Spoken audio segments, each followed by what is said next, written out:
There is an infinite amount of cash at the Federal Reserve. There is an infinite amount of cash at the Federal Reserve. There is an infinite amount of cash at the Federal Reserve.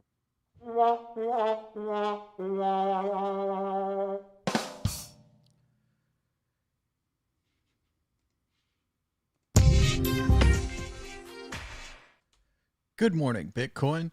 Today is Friday, July 24th, 2020. My name is Thomas Hunt, and this is the World Crypto Network.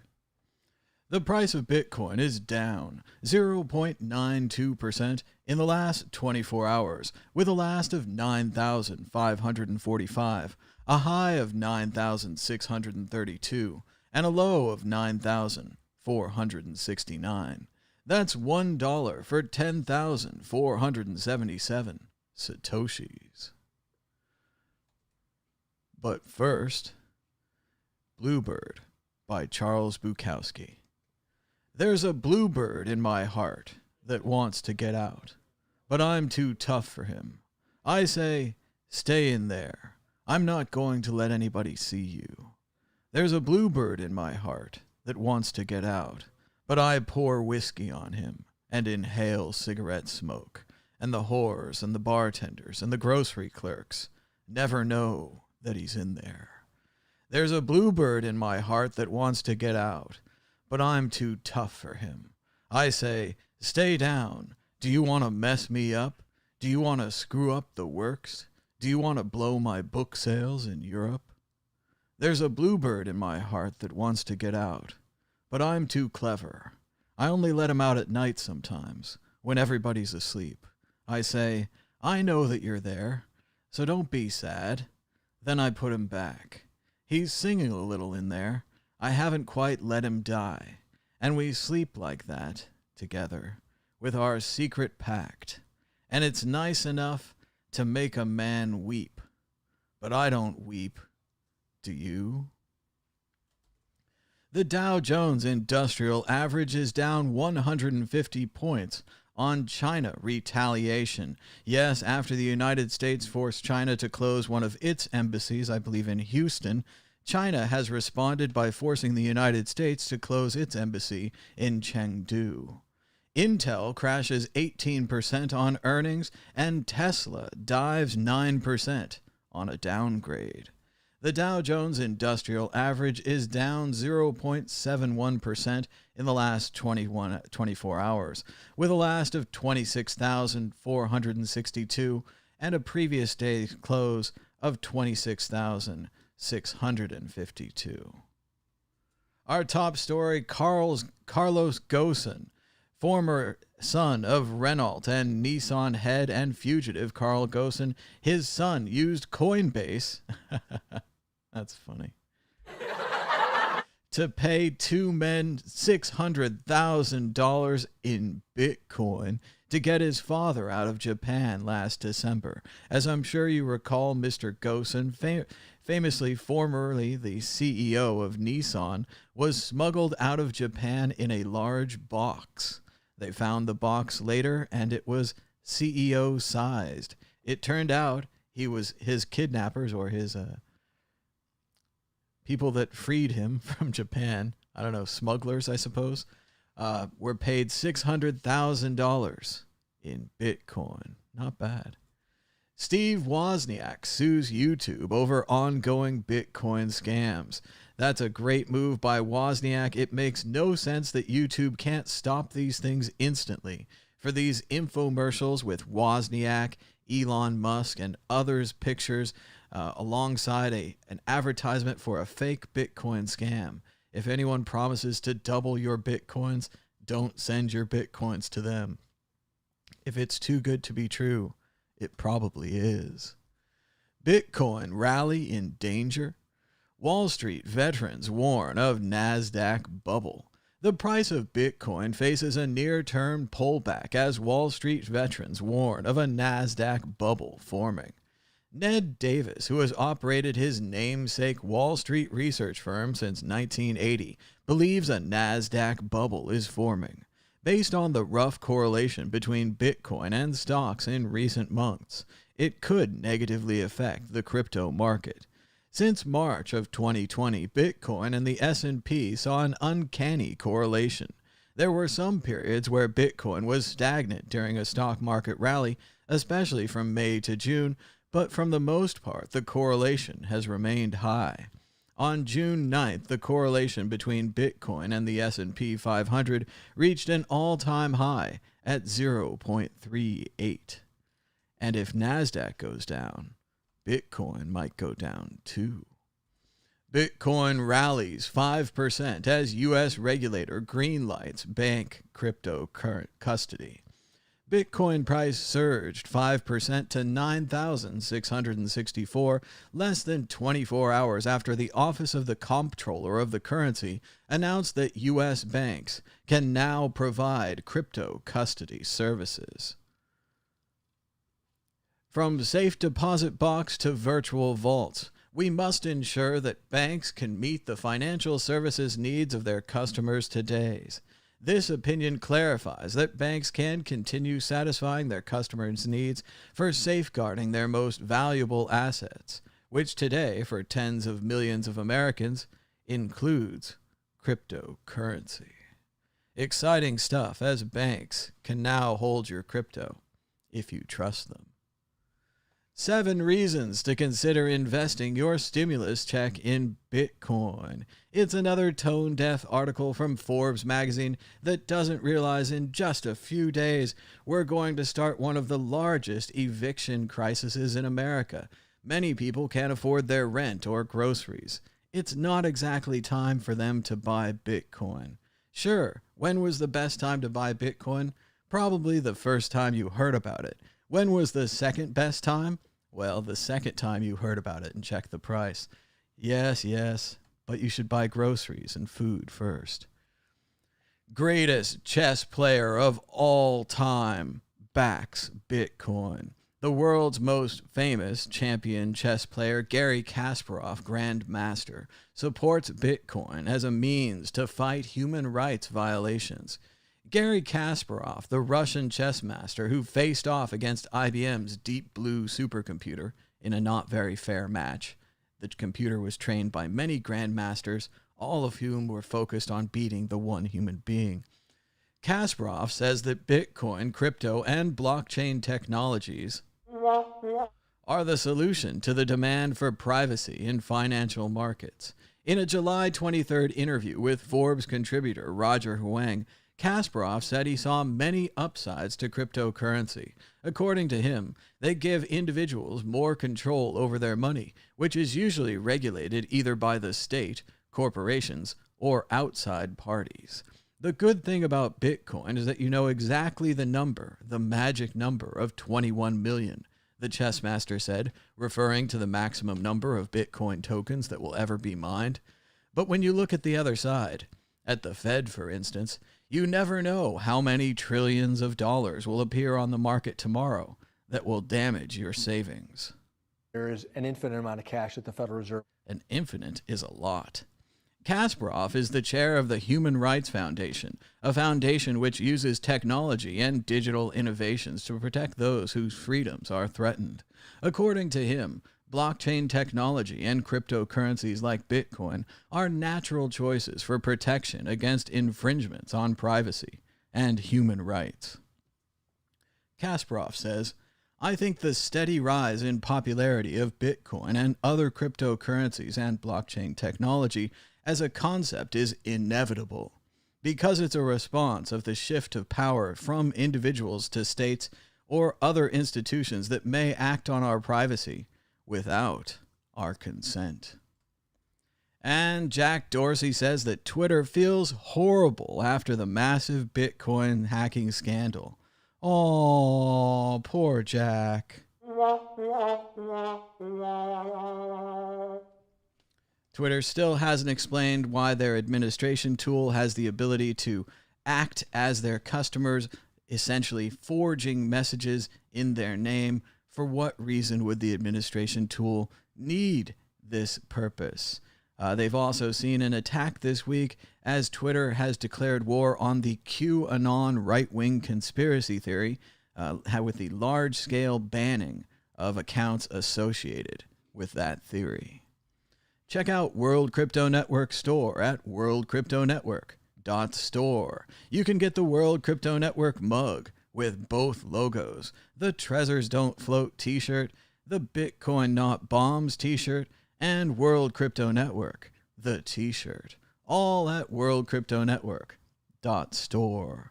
Also, check out the World Crypto Network podcast on Apple, iTunes, Spotify, and other places where podcasts are heard. I'll try to update it soon, but for now, it's a little out of date. The World Crypto Network podcast on Apple, iTunes, and other places.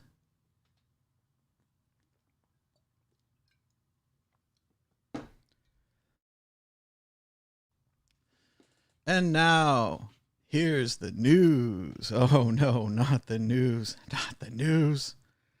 It's been a little while. It's been since July 16th, so we have 8 days potentially of news. It's unlikely we'll get through all that news, but here we go. Let's give it a try anyway.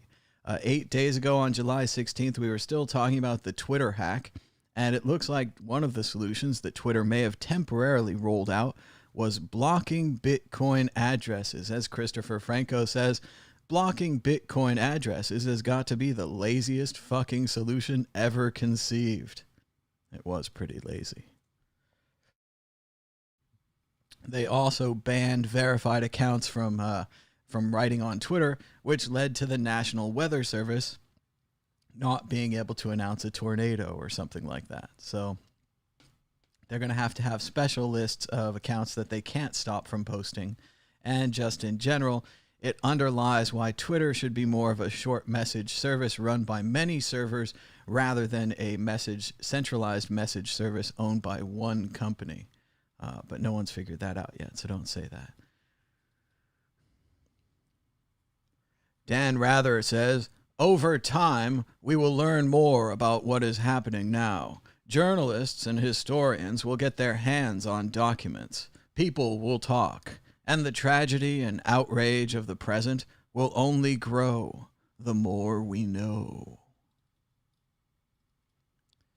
Doctors say, the CDC director says, the United States could get COVID under control in 1 to 2 months if everyone wears masks. That's all it would take if everyone wore masks. Congratulations to Zap Wallet. Zap Wallet is here to stay, closing a $3.5 million seed round with their strategic partners and Visa. A special deal with Visa for Zap Wallet, making the Lightning Network easy to use. Congratulations to Jack Mahlers and the rest of the Zap team.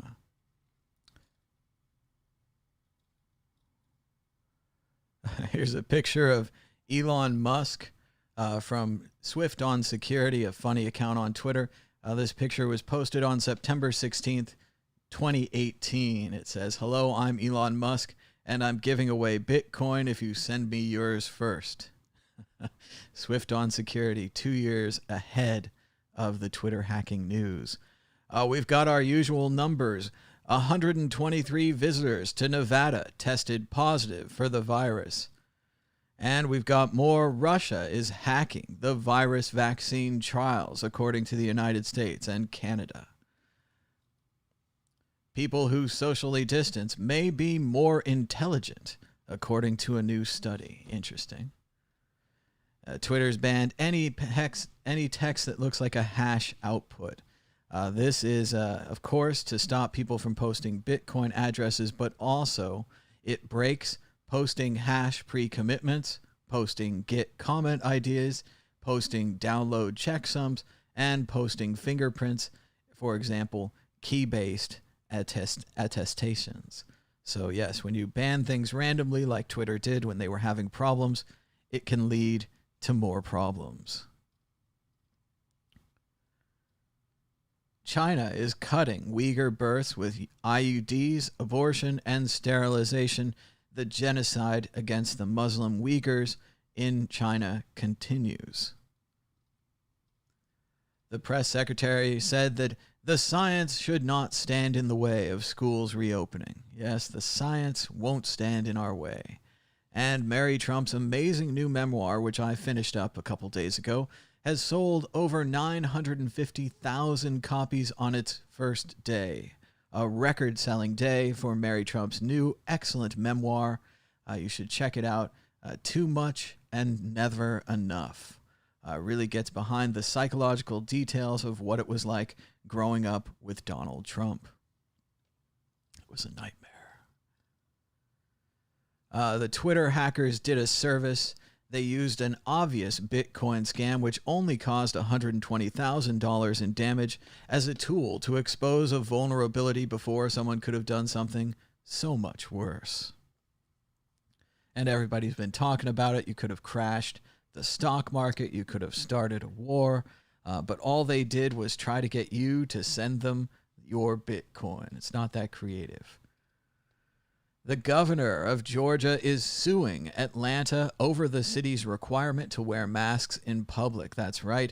He's suing to prevent, or actually to cause, the spread of the coronavirus. He's preventing them from preventing the spread of the coronavirus. Great job, Georgia.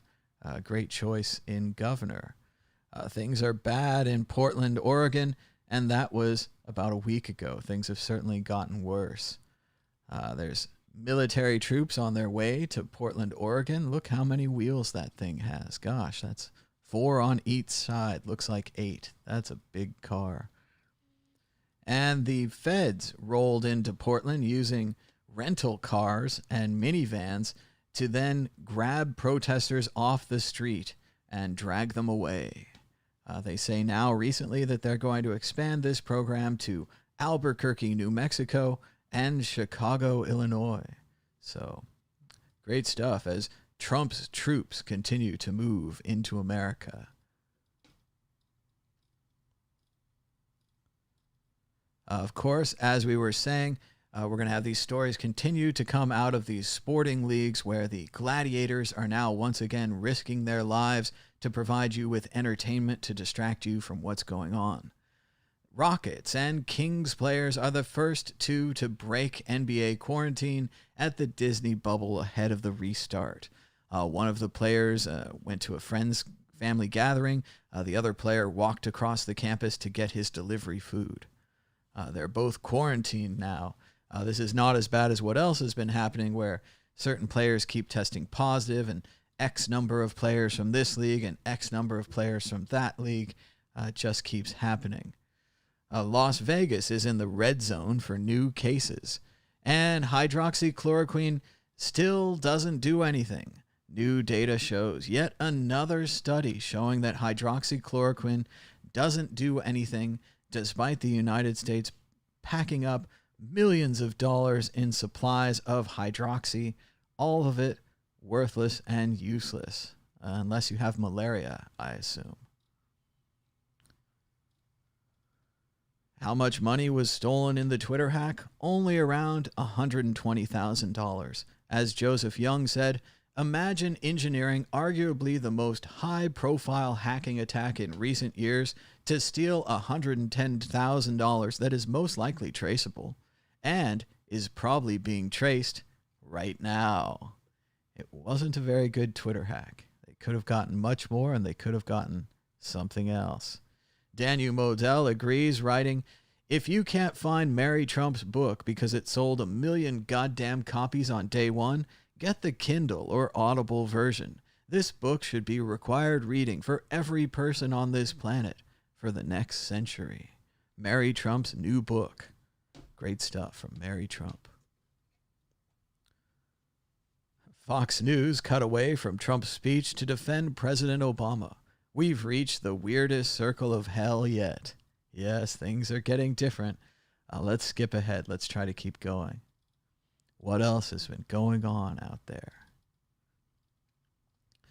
Sad news as NASA has pushed back the launch of the Webb Space Telescope, of course, citing COVID-19. This telescope is now pushed back till 2021. So bad news for people who wanted to look a little farther into space. We talked about this, but protesters of the mask policy, well, it went away, but They're now wearing masks that offer no COVID-19 protection. So people are wearing lace underwear on their face. They're poking holes in their masks. They're trying to meet the letter of the law, but not actually protect themselves and others. So great stuff, America. Really, really doing it.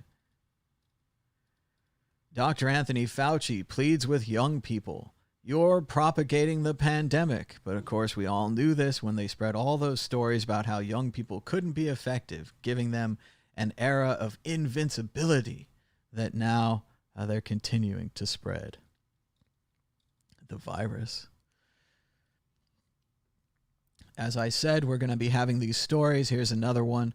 NFL, the National Football League Players Association, releases the COVID-19 data, announcing that 72 players have tested positive.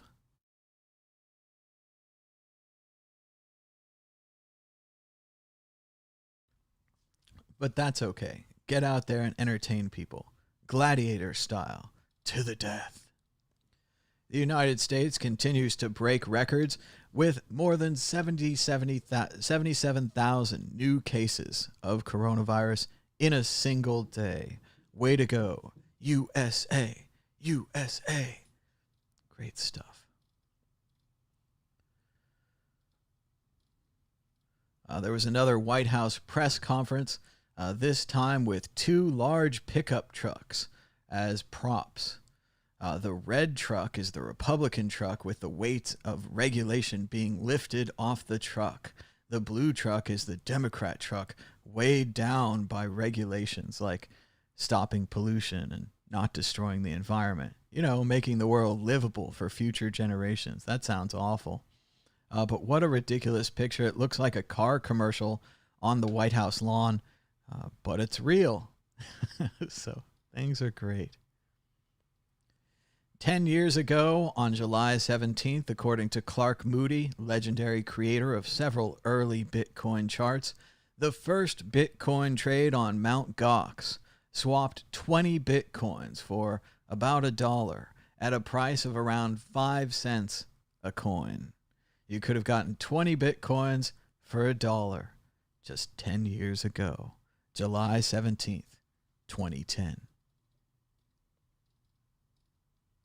Shout out to Vaultoro. Be sure to follow Vaultoro, V-A-U-L-T, Oro, that's Spanish for gold, on Twitter if you haven't already. Vaultoro is a great way to buy and sell Bitcoin, and you can hedge into gold. So it's very cool. Check out Vaultoro at vaultoro.com and at Vaultoro on Twitter. Check out the new tourist bridge in Guangdong. It's very understated and certainly does not resemble a psychedelic glowing toilet seat.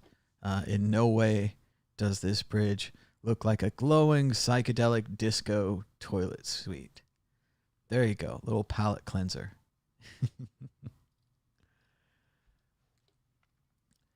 And the Trump administration is continuing to take advantage of the Trump hotels. In just 2 days, the Trump campaign pumped $380,000 into Trump's private businesses in 43 separate payments. The Trump organization says this was for a week-long donor retreat held in early March at Mar-a-Lago. Campaign donations are instantly turned into private revenue for the President of the United States, just like the Constitution says it was meant to be. The Emoluments Clause, which, as you know, allows foreign donations and other donations to the president and other officials directly. That's right. Emoluments are explicitly legal in the United States Constitution. In fact, you can bribe or donate as much money as you want to any candidate at any time. It's almost as if there are no rules at all. In the United States, come on down. You can buy any politician you want. No one cares. Many people were confused that John McAfee claimed to eat his dick on July 17th. Actually, John McAfee claims he'll eat his dick at the end of the year. Yes, he said at the end of 2020, the price of Bitcoin must be, I want to say, $200,000 a coin. McAfee has backed off on this prediction, saying it was just a marketing stunt and so on and so forth. But still, he's got a chance. The price could go up, and if not, could always be one of those Saw things. Someone could make him do it.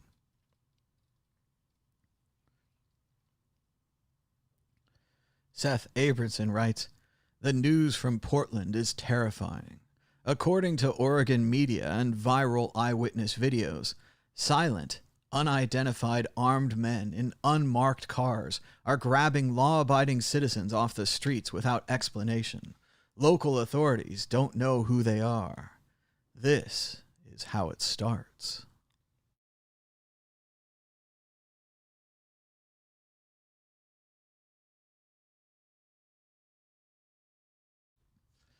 How it starts. And here's video of it right here. You can see the unmarked federal agents marching across the beautiful streets of Portland and picking up this protester. Remember, many of these troops are here for the most important cause in the United States. That's right, graffiti removal. The protection of property in the United States is far above human rights. Human rights are not as important as private business and government property. Learn the law, folks. Read the Constitution. It says government and corporations first, citizens second, if that. Exciting weather in the United Kingdom. Radar is picking up a swarm of flying ants across the southeast. During the summer months, ants can take to the skies in a mass emergence, usually on warm, humid, and windless days. And now there's so many ants, they're picking them up on radar in the United Kingdom. Scary stuff. Flying ants on radar in the UK. Looks like it's in the south, though. Never been down there myself. Did you know American passports are worthless now? That's right, you can't even go to Canada with an American passport. All of Europe is closed to you, and according to this map, it looks like South America, most of Africa, Australia, New Zealand, Japan, China, Russia, pretty much anywhere you'd want to go, you can't go now, thanks to the President of the United States. He's doing a great job spreading the coronavirus and killing more Americans, and now you can't even travel to get away from it. Joe Biden has released 21 years of tax returns. Why hasn't Donald Trump? We deserve to know what the president is hiding. Of course, if you did any research at all, you know what he's hiding. Yes, the president had lots of bankruptcies during the 1990s. Who would loan him the money to save him from these bankruptcies? Yes, who indeed would loan him the money? The tax returns will let us know, but let's not find out. Let's remain blissfully ignorant. Oh, this is a great video. Do we have a minute and a half? Talking to the producer in the booth. They say we have it. This is, as Tyler Hoggy says, I think this is my favorite video I've ever posted. So that's high praise. Let's give it a try. Something to clear it up today. Something different than politics and so on.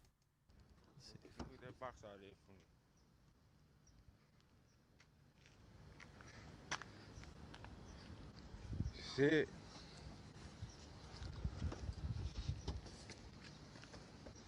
Happy birthday.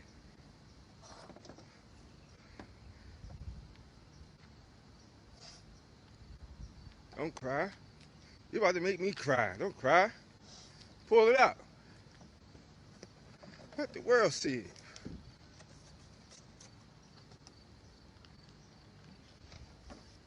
I ain't forget about you. Yeah. I want to see some home runs. I love you. Don't cry. Let me see. Let me see you post up with it. How you gonna knock it out the ball? There you go. Right. Yup. Happy birthday.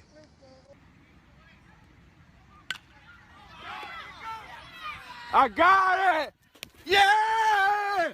Yeah! I caught it, boo! I caught it, baby! Yeah! Way to go, boo! Nice home run, kid! Thank you! Thank you, boo! Yeah, boo! Oh, now you're going to make me cry. What a beautiful video. He buys his son a bat, tells him to go hit a home run, and then he does it. He goes and hits the home run. So that was just a beautiful video. Shout out to Devin Fowler at YouTube, likely the original source of that video. Great stuff. Way to go. Very cool. Hit those home runs. And now back to the news. The Guardian newspaper in the United Kingdom's financial outlook is unsustainable. So the paper is planning on job cuts in both editorial and commercial roles as the economic shock caused by the coronavirus pandemic continues to attack and impact the media industry. As David says, The Guardian is a tremendous paper that consistently does important watchdog reporting. Britain will be the poorer for these cuts. And I remember during the Iraq War, being stuck with only American news, I had to actually go out of country and read The Guardian to figure out what was actually going on, because they weren't actually reporting it here. So sad to see The Guardian, like so many newspapers, hit by that trouble. Chris Wallace had a fun interview with President Trump. They talked about him taking a dementia test, and the president bragged several times that he is not demented, as if it was an accomplishment.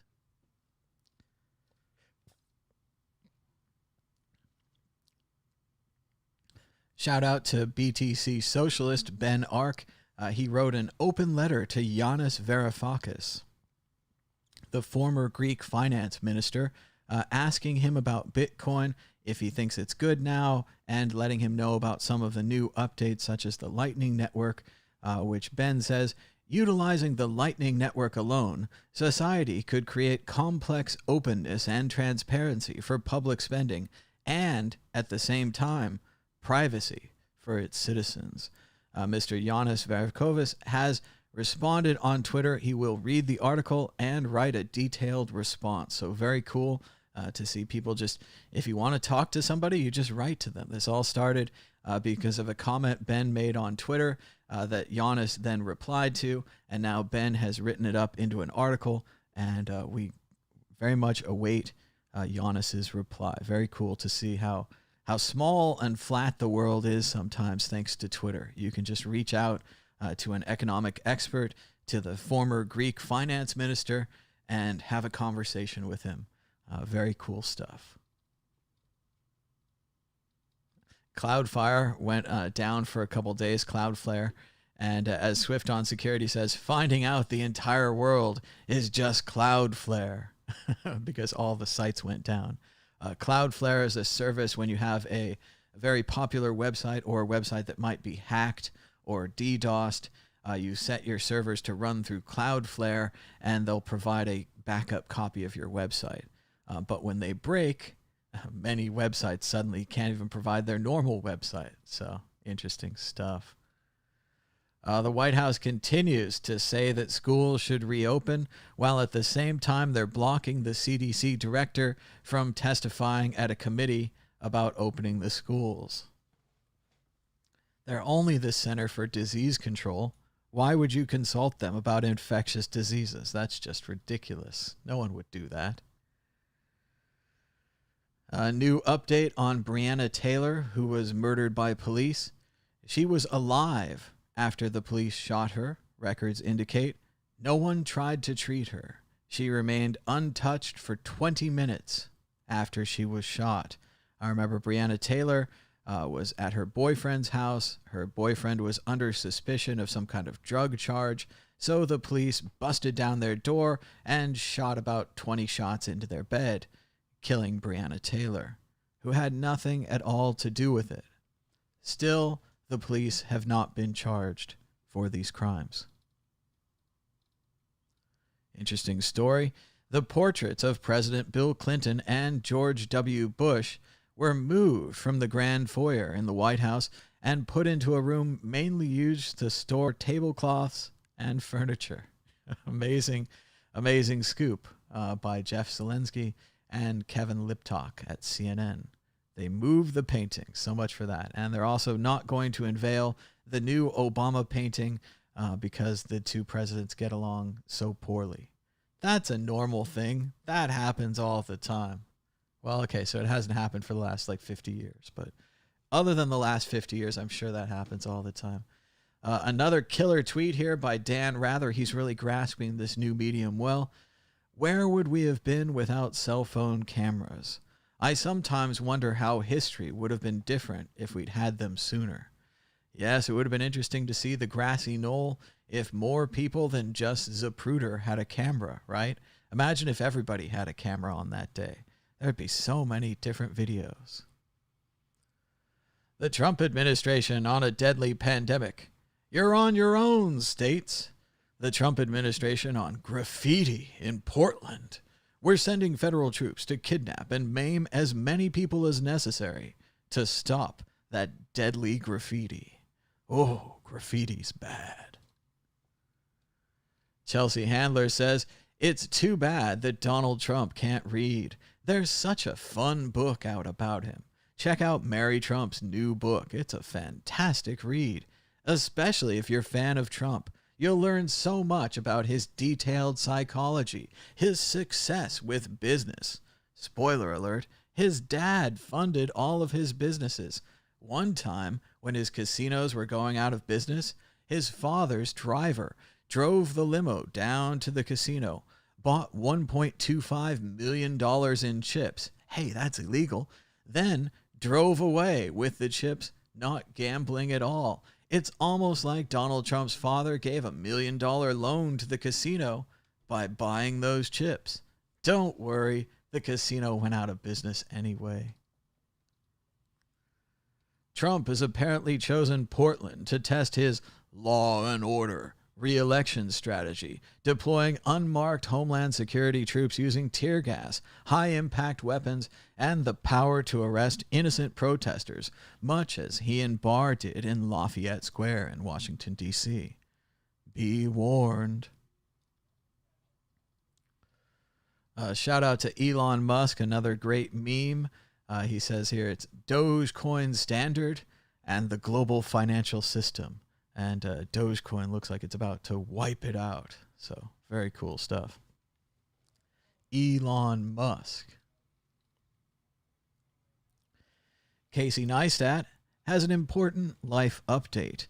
Do not, under any circumstances, try to make rainbow kettle corn. Leave it to the pros. My kitchen is covered in molten plastic-like sugar. My hands are covered in second-degree burns. And this shit is inedible. Do not make rainbow kettle corn at home. A sad day as former Representative John Lewis has died at 80 years old. As the New York Times says, a towering figure in the historic struggle for racial equality, he carried a mantle of moral authority in everything he did. As Bill Gates says on Twitter, this is a great loss for America and for everyone who believes in making the world a more just place. John Lewis not only saw that our country could be better, he never stopped working to make it that way. We need leaders like him more than ever. John Lewis.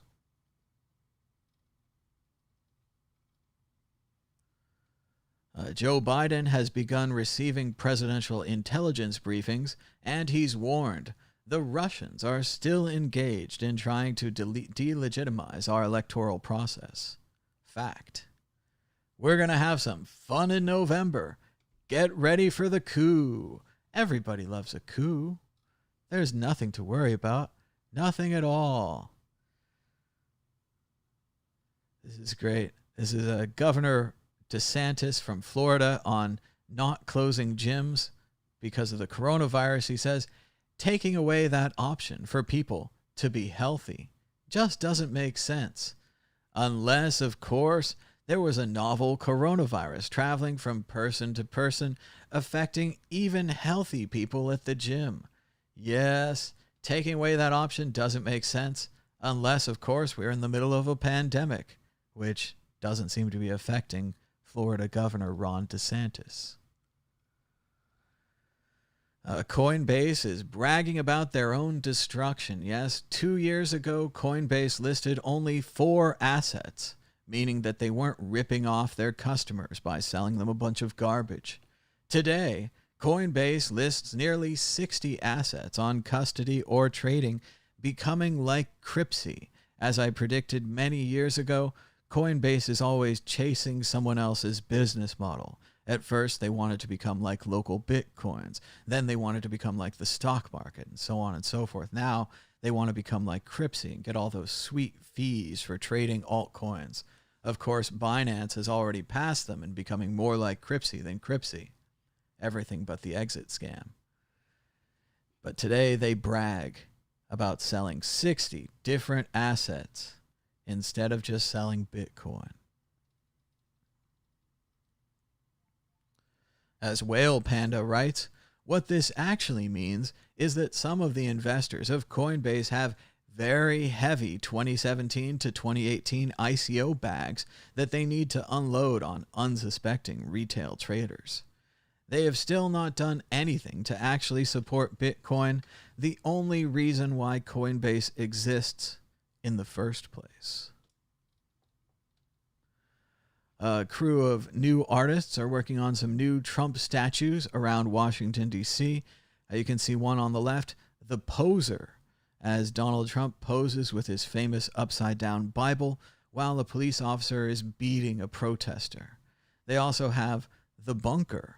Donald Trump holds a teddy bear in his arms as he hides in the bunker from the protesters. Impressive new statues going up around Washington, D.C., hopefully to replace some of those Confederate statues and fill the void that was left in your statue life. Tammy Duckworth says that it's been 3 weeks. It's been 3 weeks since the American people learned of Putin reportedly offering bounties for the killing of American troops, and there's been nothing but deny from the White House. Donald Trump is a disgrace and a danger to us all. Another celebration here of John Lewis. Bridget Todd writes, my favorite thing about John Lewis is that at Comic-Con, he cosplayed as his younger self, wearing the same coat and backpack he wore at the March on Selma, and he led kids in a little march around the convention. What a cool thing here, John Lewis wearing his old jacket and backpack to reenact the March on Selma. Very cool.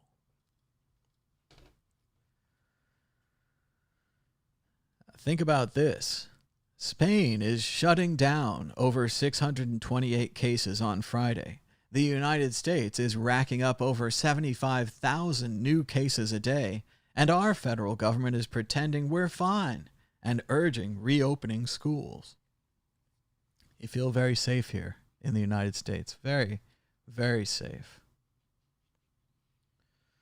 As Ricardo Spagni says at Fluffy Pony, Ethereum's commitment is to minimize issuance as much as possible. Congratulations, you just reinvented the Federal Reserve. There is an infinite amount of cash at the Federal Reserve. And there's an infinite amount of Ethereum, yes. Sad news on the 17th. The cathedral at Nantes, I don't know how to say it, Nantes, in Paris, in France, is on fire. Come on, you can't even see it in this video here. Well, this is what the cathedral looked like before it was on fire, so it looks kind of magnificent there. But yes, it was on fire. It was the famous place of the Edict of Nantes, which I looked up, and it legalized the Huguenots. It allows you to be a Protestant in Catholic France. Yes, you could have a different religion thanks to the Edict of Nantes, or Nantes, something like that.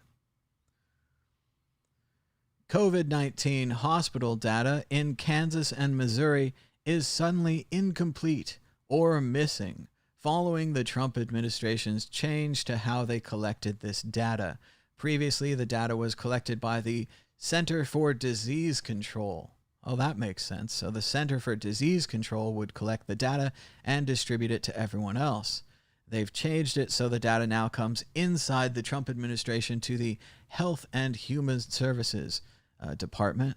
And it seems like they just lost the data, or they didn't post it or something. No worries, just shrug your shoulders and move along. There's nothing to see here. Jim Cramer from Mad Money says, most importantly, put on a mask for the common good, but also do it for the economy. Yes, that's right. Wearing a mask could get us back to buying things in stores sooner than not wearing a mask. So even if you don't care about the community, maybe you care about the economy and money. So wear a mask for that reason. Think about money when you put your mask on.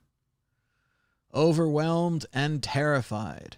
Las Vegas reopening backfires terribly.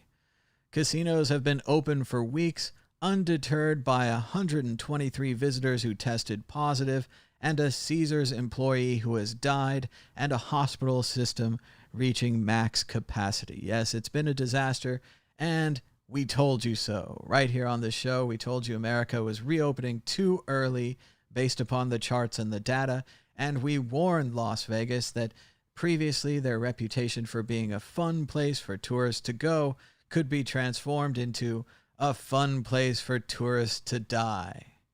That sounds like a shitty vacation.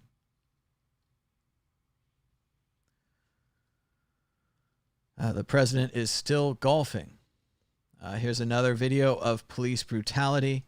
This is a man who had expired tags. Yes, he hadn't paid his vehicle registration. So, of course, the police were understanding and kind. They also, of course, respected him. No, who am I kidding? It was much worse than that. This officer is trying to unlock my car. This officer is unlocking my car.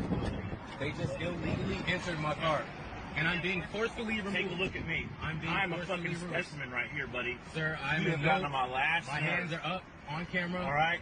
I'm in no threat. You're going to get your ass whooped in front of fucking Lord and all creation. I'm going to give you one more chance. I'm being threatened. You can bring that with you. I'll let you film the whole thing. I'm being threatened No, right now. I'm giving you a chance. I am not doing anything. I I'm feel giving you a unsafe. chance. I feel unsafe. And I'm in no threat to these three officers. My hands are up. I am doing nothing wrong to provoke anybody or anything. Making sure this is all recorded. I've just been threatened by a lawful officer. I have just been threatened by a law officer as two other officers stand by and say absolutely nothing. Willing to participate. My passenger door was open. My driver door was open. I have it on camera. He rolled my window down to do so. I'm giving you to the count of 3. Sir, this is all on camera. I am not resisting. I'm making fine. sure it is being known. I am not resisting. Okay. My hands are up. One hand on this camera. Well, come on, My man. seatbelt is being arrested. As long as your hands are up, that's fine. I'm not resisting. As long as your hands I are up. was unlawfully. Take your phone Sir, out. please do not touch me, sir. Keep your phone out. Sir, please do not touch me. See, that's where we're coming to a disagreement. It's not about I'm this. giving you to the count of 3. Don't do this. Sir, Don't do it. I'm Don't not do it, touching man. this officer. It's Don't on do camera. it. My hand is by Step my out of head. the car right I'm being now. threatened. Now you're I'm being under arrest. threatened. Now I'm you're being under arrest threatened, for sir. disobeying the I law was of being an officer. I'm I'm giving you lawfully to the count detained. of 3. This officer has threatened me, and I'm 1, making it known I am no threat to this 2. officer. I've been threatened. Watch the show, My folks. life is in danger. My life is in danger. How you like that? How you like that? Huh? Put your hands behind your back. Put your hands. Get off me! My hands are behind my back, sir. My hands are behind my back. I am not resisting. Sir, please get off my neck. I'm not resisting. Get off. And there we go, another satisfactory encounter with law enforcement in the United States. It almost seems like a movie, doesn't it? The officer talking directly into the camera, saying, hey, watch the show, folks, and I'm going to beat your ass in front of God and creation. I remember when God said that. He said, if someone drives with expired vehicle tags, you should beat their ass. I think we need more officers like that, he said sarcastically. The president said he doesn't want to issue a national mask mandate because he wants people to have a certain freedom to spread the virus, a certain freedom to die, a certain freedom to serve Russia by destroying the United States. Who knows what it is, but there's some kind of certain freedom that you would lose if he mandated national masks. Remember, we talked about this the other day. The reason you mandate things is it changes how businesses act. If you have a national mask mandate, suddenly the businesses are required by law to have masks. It's really simple.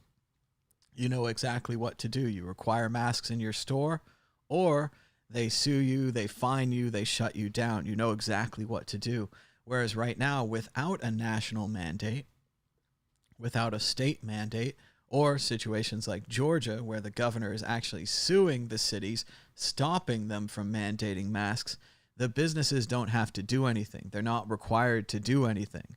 Because they're not required to do anything, they don't do anything, and then we spread the virus more. So if you mandated the masks, they'd be required to do it rather than it just being an option. And as the doctors have already said over and over again, if we just all wore masks for about 2 weeks, we could kill off the virus instead of killing off the country.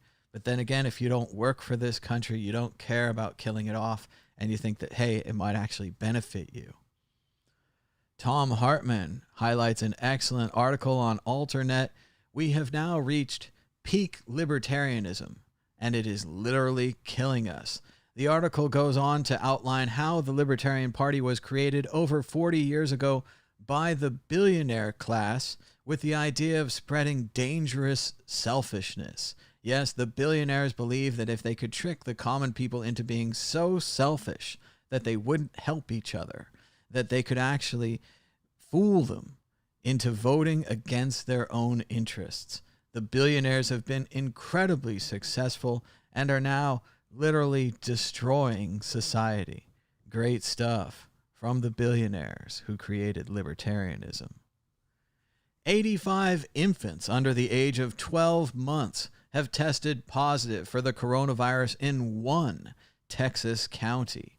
Yes, that's right. It's spreading to children too, as we predicted, as everyone who was sensible knew, but maybe no one sensible lives in Texas.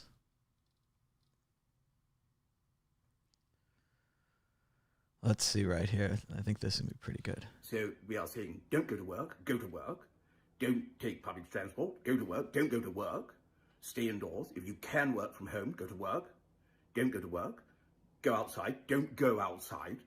And then we will or won't, something or other. So we are saying, don't go Sounds to work, very go accurate. To work. Don't take public transport, go to work, don't go to work. Stay indoors. If you can work from home, go to work. Don't go to work. Go outside, don't go outside. And then we will or won't, something or other. So, sounds very British and very bureaucratic and very true. Reminds me of those classic lines from the movie Brazil. Here's my receipt, here's your receipt, and here's my receipt for your receipt. Bandy X Lee, MD, writes, what Donald Trump is doing in Portland is a trial balloon, or in psychological terms, testing limits. He may believe that Oregon is far enough away to experiment with how much he can get away with, at the same time as punishing protesters in a blue state. This is a prelude. The doctor was eerily prescient, as we now know that these actions are expanding to Albuquerque and Chicago as the war on America continues, with Trump's troops leading the way in the streets, beating up American citizens.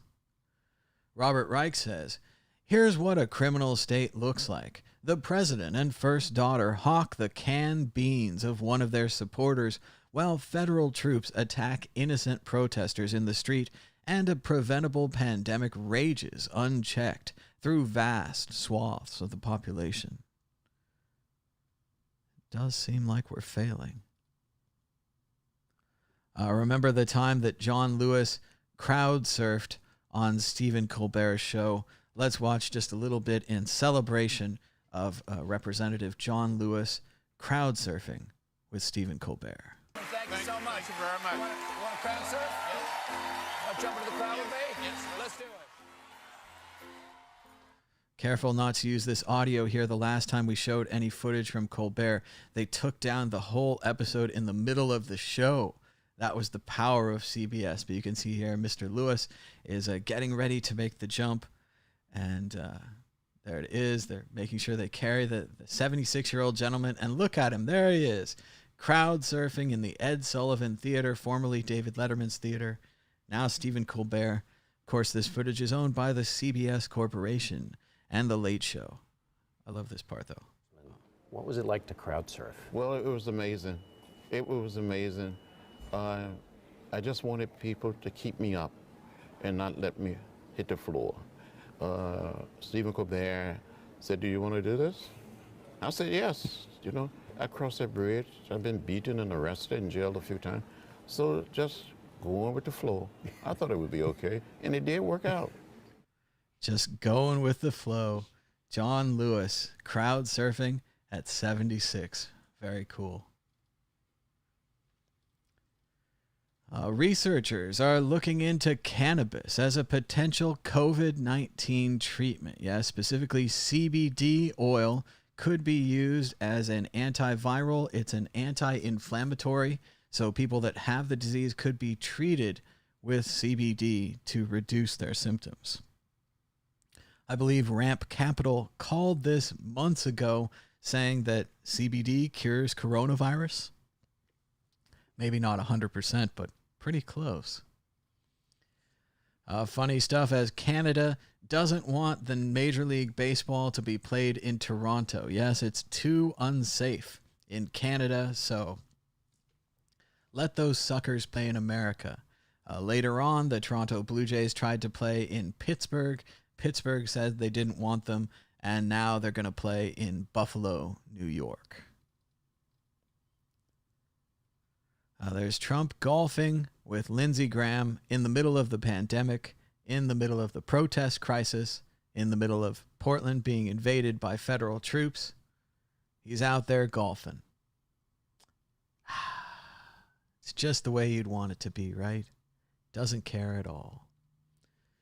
They also say that Enterprise Rental Car has been famously supplying the feds with rental cars. Yes, they're using rental cars to snatch people in Portland. Maybe it's time for Enterprise Rent-A-Car to stop renting vehicles to the U.S. government if they're going to use these vehicles to snatch American citizens. That seems like common sense to me.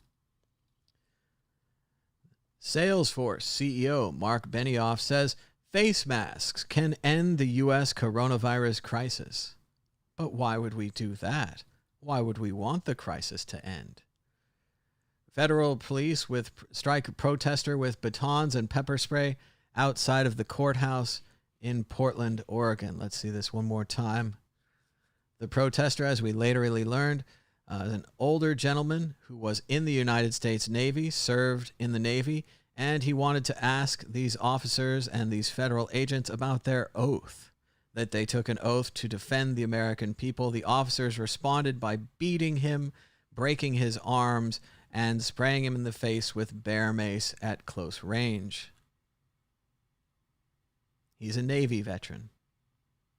He's an old man. He wanted to talk to them. So they smashed him with clubs and sprayed him in the face. In America, in the United States, your tax dollars at work. They should all wear little patches to remind us of their Americanness. Maybe they could have flag-colored uniforms instead of camouflage. I think it would look much better if he was beating the shit out of that old man who's just standing there wearing an American flag. That would be more realistic. Here's more footage from protests where they're attacking mothers in the streets. Moms have begun showing up to the protest to try to defend the protesters from the violent federal troops who are snatching them on the streets of Portland. And here we can see the troops are getting ready to attack the moms. There they are, firing flashbang grenades at close range. see if we get any tear gas. Oh, that's about it. So they just fired a flashbang grenade at close range. Right here, you can see the distance. And, of course, the threat. All these people are standing back, and there it is right there. Boom, scare the people. Flashbang grenades right in your face.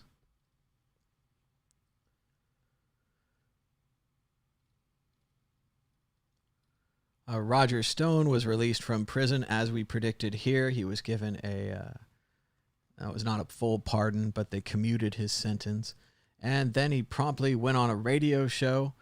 He was talking to someone else in the room, ignoring the radio host, and he said something horrible about how he was arguing with he used one of the N-words, but not the older one, I suppose. I don't know. But again, he's in huge trouble. But what does it matter? They commuted his sentence. He can do anything. Check out the movie, Get Me Roger Stone. Fantastic documentary from 2017. I'll tell you everything you want to know about this monster who makes it easy for you and dresses just like a monster. He actually likes being a monster. He's got a Nixon tattoo on his back. He's a classic character. We're having some discussions about the Oculus Quest. The audience seems to think that you should get the 128 gigabyte version, with 61% voting that way, and 38% says you should get the 64 gigabyte version. As many in the comments says, the real question is, do you need to store a lot of educational videos on your Oculus? And a lot of people are a big fan of the educational videos that they like to watch by themselves in VR. So you might want the larger VR. Here's a breathtaking shot from Portland. The troops with their guns drawn, the tear gas everywhere, the clouds of smoke, chaos in the air. In the United States, caused by our president on purpose. They didn't take the picture in Russia or China or Syria, but right here in the U.S. As I said, Portland is a beautiful place full of multi-story bookstores, rivers, and free drinking fountains that bubble forever with water that actually tastes good. It's very sad to see it come to this.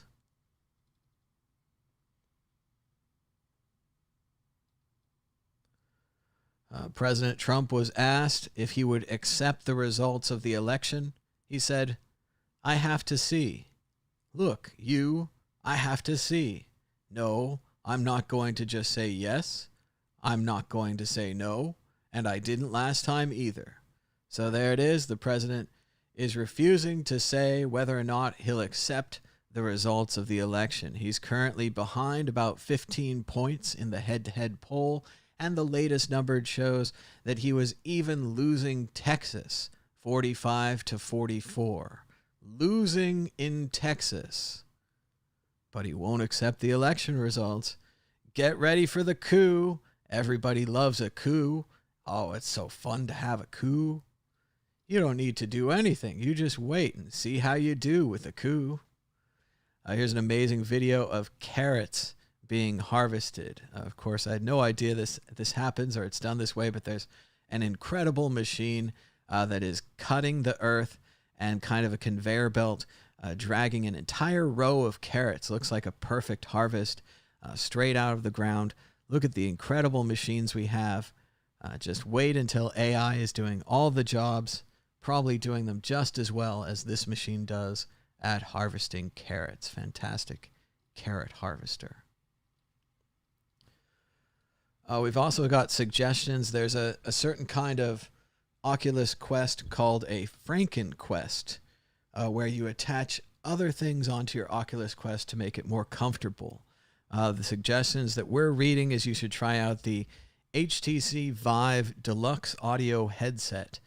You could kind of attach it with Velcro straps to your existing Quest, and then it has headphones built into the back section. There's also suggestions for VR covers padding and Mammut grips. Good stuff to make your VR experience more exciting.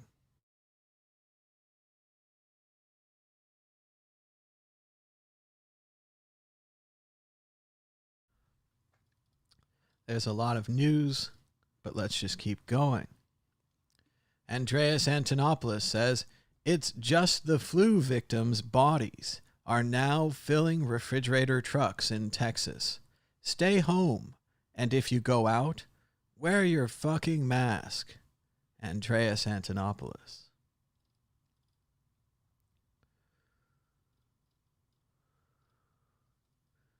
John Cleese has a new live performance. Check it out in just 2 weeks on Sunday, August 2nd. Join John from anywhere in the world, and he'll explain why there is no hope. John Cleese, new comedy special, Why There Is No Hope. Well, maybe there won't even be comedy. Who knows? But John Cleese. We've got more news on PayPal. PayPal has chosen Paxos Global to handle the sourcing of digital assets for its forthcoming crypto service, according to 2 people familiar with the matter. Still no official announcement, still no press releases officially from PayPal, but it continues to look like PayPal might finally accept cryptocurrency, just in time for no one to want to use PayPal ever again. Here's the United States outpacing the rest of the world in COVID cases. Look at that. Go, go, go. All the way. USA. More cases than anyone. Just keeps climbing. 2 million. 3 million. And just recently, the entire world passed 4 million COVID-19 cases. Florida reports more than 10,000 new coronavirus cases for the 5th day. Over the past 7 days, the median age of newly infected people in Florida was above 40. Very dangerous for Florida. The New York Times collected 64 videos of extreme violence committed by the New York Police Department in the first 2 weeks of the protests. In this same period, New York City taxpayers paid NYPD officers $115 million in overtime. They paid them to assault, maim, choke, beat, and terrorize protesters. We need to talk.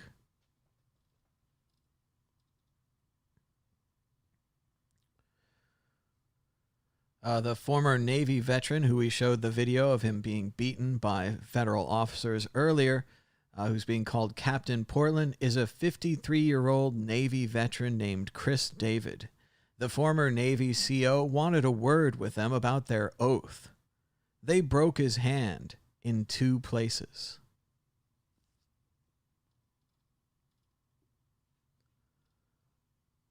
Here's more video of the moms standing up to tear gas in Portland.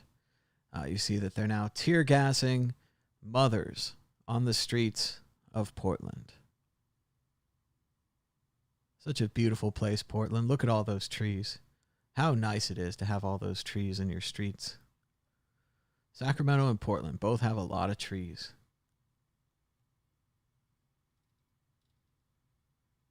And here the moms came back in force. It seems like the more you attack the American people, the more you beat them in the streets, the more they come back.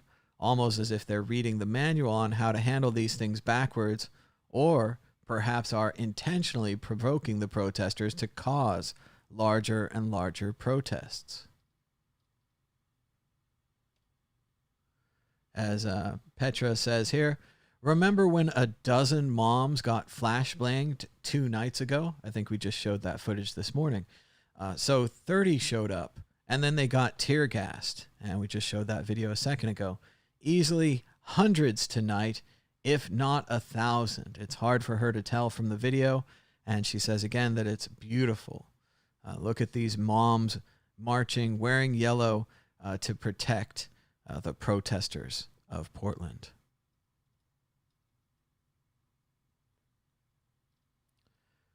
Schooley says, I remember back when people who warned that Trump would find an excuse to roll out a sketchy private army before the election were labeled hysterics. Yes, that was funny times. Remember when he didn't have his own Stustafa? Yes, those are the good old days. Look at all these mom protesters in Portland singing a lullaby of hands up, don't shoot me. Let's listen just a little bit.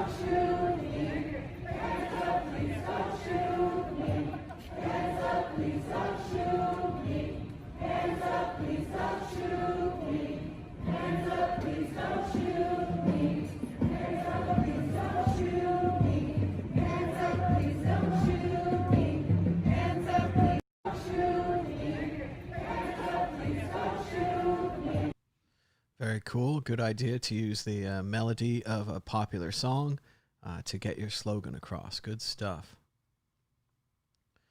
Let's see. Brian Tyler Cohen says these may be the best 14 seconds in the history of CNN. But I'll bet you couldn't even answer the last 5 questions. The very last questions ask that you name the date, the month, year, day, the place, and the city that you are in.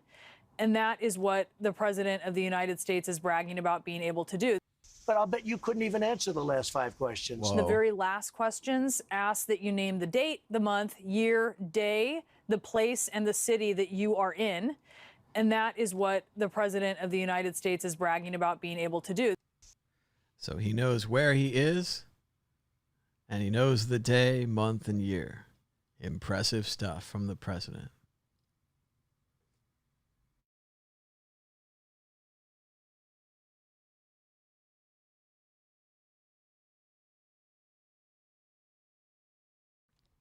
They say there's now around 2,000 people in front of the Justice Center with moms in yellow lined up front, stretching across a whole block in Portland, Oregon.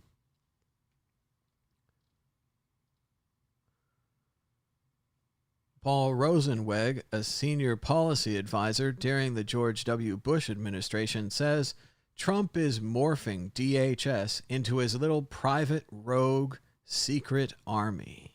Yes, you're watching it in real time. The president dictator is developing private secret army ability. Yes.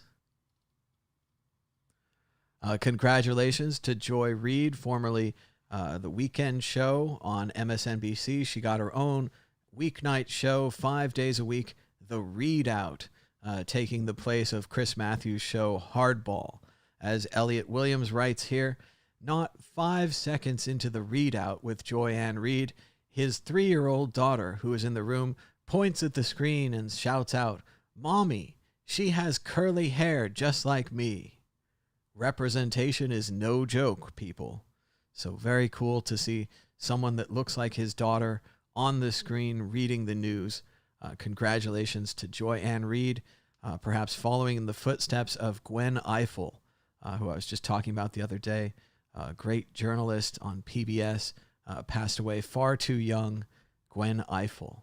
And of course now, Joy Ann Reid. Very cool stuff. Bad news for my mask that I was wearing and many other people's masks. N95 masks that have a vent on them actually cause your germs to spread rather than containing them close to your face. As you can see, the mask on the left has an out vent that just outputs the air pretty much. So I don't think it doesn't quite project it or spread it. It's not enhancing it, but it doesn't block it perfectly. All you have to do, though, is cover this vent up with tape. It's not that bad. At first, I was like, oh, no, I have to get a new mask, and you can't even get these masks on the right. Those are special doctor masks and so on and so forth. But you can just cover up your vent masks with tape. You can just tape over the vents. So good to know. Would have been nice to know this sooner, but there it is from San Francisco. Personal shout out. A couple of days ago, I passed 500 days of learning German with Duolingo. I don't do it quite every day. They have kind of like a streak freeze thing. You can keep your streak going. But I do try to do it every day, and I've been doing it for 500 days now, almost 2 years. So very cool. I'm having a lot of progress. I feel like I can read German pretty well. I still don't feel like I have all the words that I need, and when I try to think or talk, I can't really say anything, but I have way more than I used to have. I had no German at all. So very cool. Duolingo. If you want to learn something, maybe you're in quarantine or you're stuck at home, about 15, 20 minutes a day on this app, you can learn, something of another language. Certainly, I'm not saying I don't know it all, but you can learn a couple of words here or there, and it might come in handy someday if we ever get to travel again. So check out Duolingo. Another trick that I used is I went ahead and paid Duolingo. For me, if I pay for something, it means that I've invested in it, and now I have to try to get my money out of it. So when I play Duolingo on my phone, I'm getting back that, I don't know what it was. It was not even that much. It's like $10 a month or something, which is awesome for another language. So check out Duolingo or maybe another program like this. They have lots of them. So I really suggest it. Here's a classic photo remembering Robin Williams on what would have been his 69th birthday. Let's see if we can get to a larger screen. There you go, right there. You can see it. There's Robin, and this is at the Palace of Fine Arts in San Francisco out there on the coast. It's a brass cast of Rodin's Thinker, and Robin is standing in front of the Thinker offering him a roll of toilet paper.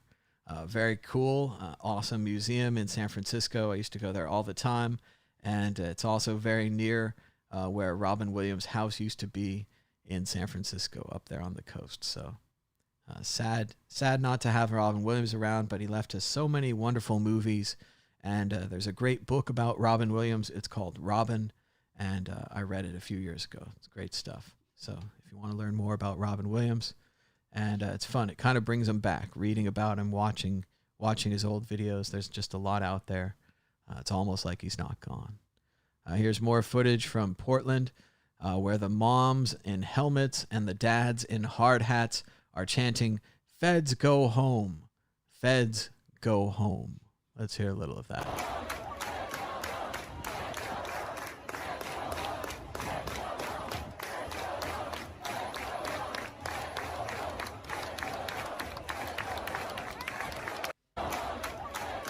Another excellent chant from Portland.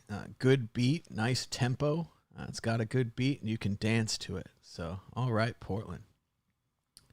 Here's some more absolutely insane footage from Portland. Let's see. That's just the creepy military sounds. Look at the police marching forward, all the tear gas, all the smoke canisters. What must be going through their heads as they invade an American city and attack their countrymen? Many people thought that American troops wouldn't do this. In the conspiracy theory circles, there's been rumors for years that they were going to swap out American troops with Latin American troops from other countries, that they would be more willing to attack people if they thought of them as the other, right? If they didn't think of them as someone that looked and acted and spoke their own language, things like that. But here we see that these Americans have no problem attacking their fellow Americans because they were given an order. Everyone forgot all the orders that came before and all the things that happened because people blindly followed orders. But look at them marching through the streets, firing tear gas canisters at their fellow man.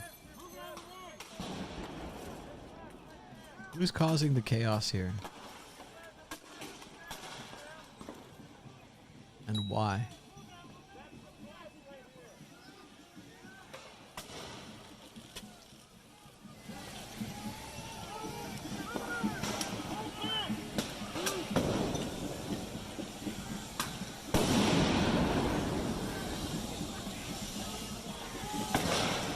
What's behind you? Behind you!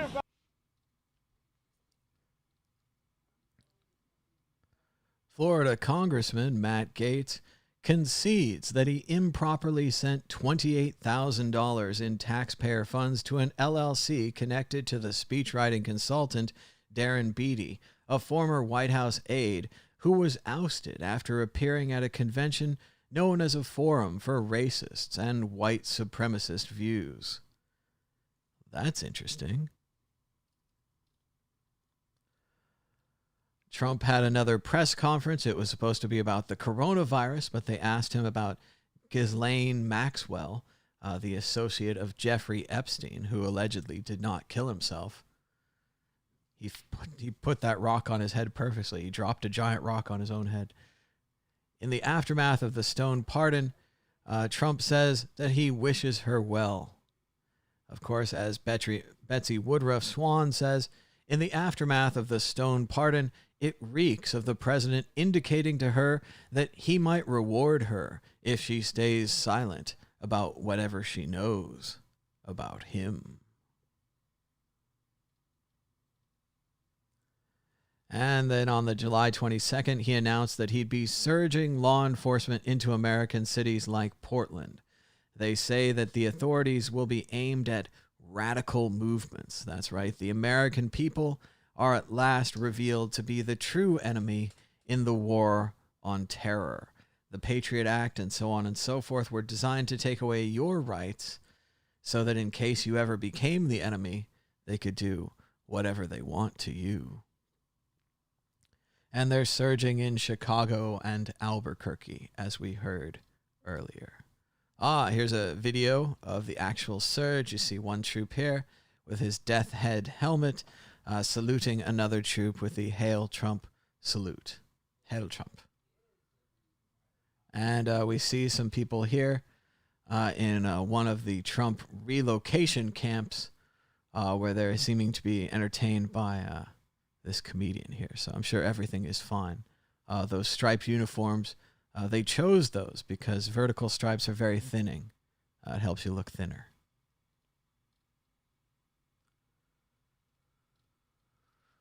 Doug Morris writes, "This is what dictators do. Create an issue to solve with military power. It doesn't matter that gun crimes are used with weapons easily brought in from states with lax gun laws. Certainly doesn't care that COVID is doing more damage in these same communities. What's important is about problem, reaction, solution." And they know the solution. As Stone Kettle says, we can't clarify whether or not these troops invading American cities are militarized cops. Are they the military acting as cops? Are they contractors with the powers of both? You don't know. And does it even matter at this point? As Stone Kettle says, once we signed the Patriot Act, etc., into law, this was inevitable. And that's what people have been telling you for years, but nothing was done about it. George W. Bush expanded the executive powers of the president. Obama, once he was given the power, continued to expand the executive powers of the president, which is no problem at all unless the presidency falls into the hands of someone untrustworthy like Trump. So we created the most powerful position in the world. Then we allowed it to fall into the hands of Dr. Evil. Stone Kettle says, when America sold its soul for the empty promise of safety, then we were always going to end up right here. When the only thing standing between totalitarianism and the citizen are the supposed morality of politicians, then totalitarianism is inevitable. Every time. Stone Kettle says, I warned you. Others warned you. The founders warned you.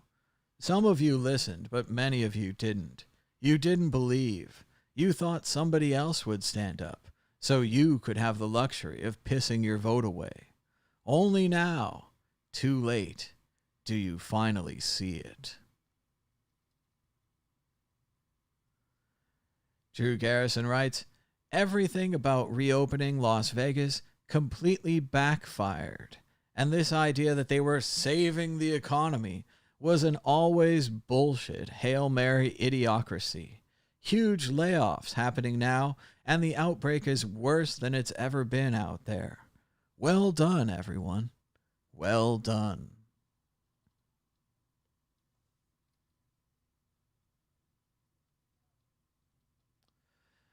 Everything is fine. Nothing to see here, nothing wrong at all.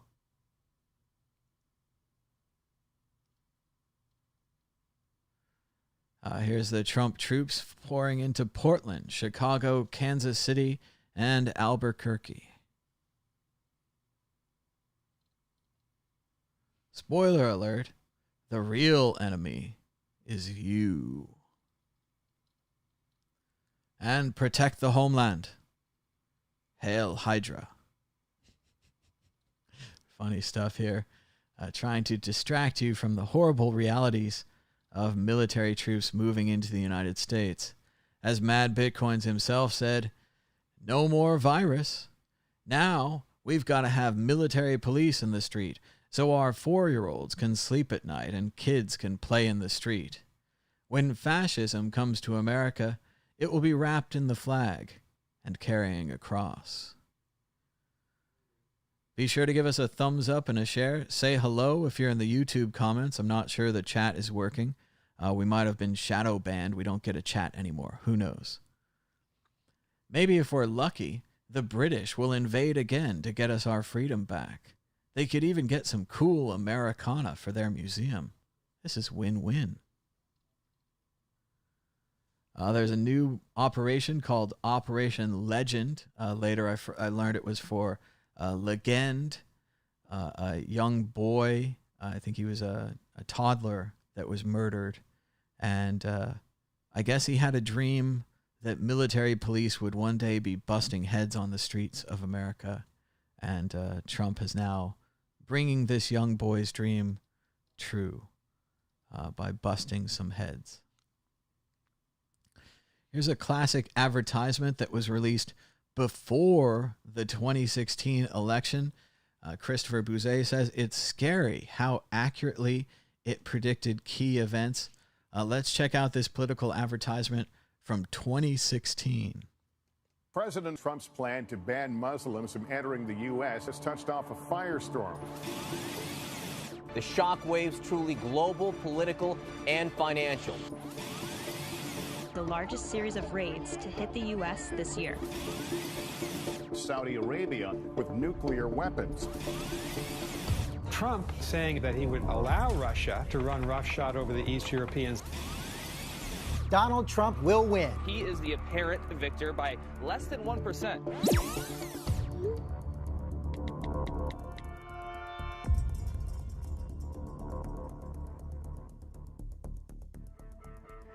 President Trump's powerful advertisement released before the 2016 election, especially prescient the way it talked about Trump abandoning our NATO allies and allowing them to be swept through, as well as everything else, the Muslim ban, all of this predicted before it happened.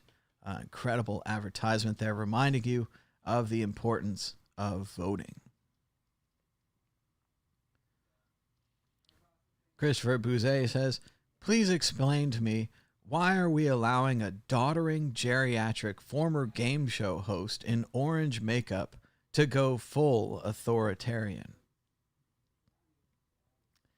I don't remember if I responded or not, but I tried to quote Fiddler on the Roof and say, tradition, tradition, da da da da. But I don't know. I don't want to make any statement in that way. I just thought it was funny. Unmarked federal forces being deployed by a president to cities where he isn't popular is not a political stunt. It's fascism. It's the actions of a dictator. Even describing it as a political stunt is a dangerously watered-down use of language. Folks have learned nothing. Does seem that way. And again, shout out to Steve Wozniak, Apple co-founder, hero, one of the creators, maybe the creator of the personal computer, changed all of our lives amazingly. And now he's doing it again. He's suing YouTube over these Bitcoin giveaway scams. It makes no sense why YouTube can't shut these down faster. It's really an obvious scam. They play a video of Woz or Elon Musk or Bill Gates or another famous person that you think has money. Then on the side of the video, they put up this graphic that says, if you're an idiot and you send us money, we'll double that money and send it back to you, you idiot. Except they leave out the word idiot and still they raise I don't know, hundreds of thousands of dollars. I was going to say millions, but at least hundreds of thousands of dollars on these amazing, easy to do scams that there are often 10 of them running at the same time. YouTube administrator would only have to search for these and shut them down. Instead, YouTube allowed them to run, presumably destroying the character of Wozniak, the reputation of Wozniak, Elon Musk, Bill Gates. If you sent him money and he didn't double it and send it back to you, you're going to be angry at Woz. And that's not right, because Woz didn't do anything. So YouTube's in trouble. They might have to settle this one. Here's a classic Star Trek minus context at No Context Trek on Twitter. It's a picture of Gul Dukat, the Cardassian, and he says, "What I did to make Cardassia strong again." He's one of the monsters of the show. Actually, one of the most interesting characters because of his duality. Sometimes good, sometimes bad, usually bad.